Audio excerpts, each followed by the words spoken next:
Hello welcome to Christ Village. ഭക്ഷണത്തിന് നമ്മളിലുള്ള ഇൻഫ്ലുവൻസിനെ പറ്റി നമ്മൾ കഴിഞ്ഞ ദിവസം ഒന്ന് പറഞ്ഞു വെച്ചായിരുന്നു അല്ലേ? ഭയങ്കരമായിട്ട് വിശപ്പ് വരുമ്പോൾ കൈ കിട്ടുന്നത് എന്തോ അത് നമ്മൾ കഴിക്കും. അതിൻ്റെ പേരെന്താ ഊരെന്താ അങ്ങനെ ഭയങ്കര ഡീറ്റെയിൽ ആയിട്ടൊന്നും നോക്കാൻ നമ്മൾ പോകാറില്ല. ഗെറ്റ് ഈറ്റ് റിപ്പീറ്റ്, അതാണ് നമ്മുടെ പോളിസി. പക്ഷെ അങ്ങനെ വരുമ്പോൾ ഫുഡ് ഐറ്റംസിൻ്റെ കാര്യത്തിൽ നമുക്ക് കുഞ്ഞു കുഞ്ഞു തെറ്റുകളൊക്കെ പറ്റാൻ ചാൻസ് ഉണ്ട്. ചിലപ്പോൾ അതിൻ്റെ പേരുകൾ പറയുന്നതിലായിരിക്കാം. അപ്പോൾ പ്രൊനൗൺസിയേഷനിൽ മിസ്റ്റേക്സ് വരാൻ ചാൻസ് ഉള്ള കുറച്ച് ഫുഡ് ഐറ്റംസിൻ്റെ പേരുകളാണ് ഇന്ന് നമ്മൾ ഡിസ്കസ് ചെയ്യാൻ പോകുന്നത്. So we have 5 words on the line. To begin with, we have P-I-Z-Z-A. It is pizza, not pizza. Secondly, O-N-I-O-N.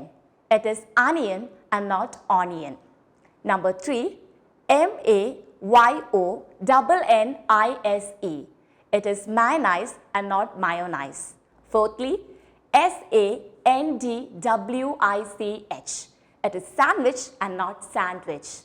And finally, we have M-O-J-I-T-O. It is mojito and not mojito. So the words are pizza, onion, mayonnaise, sandwich and mojito. So ഇതുപോലെയുള്ള കൂടുതൽ English നോളേജിനായിട്ട് to follow our page.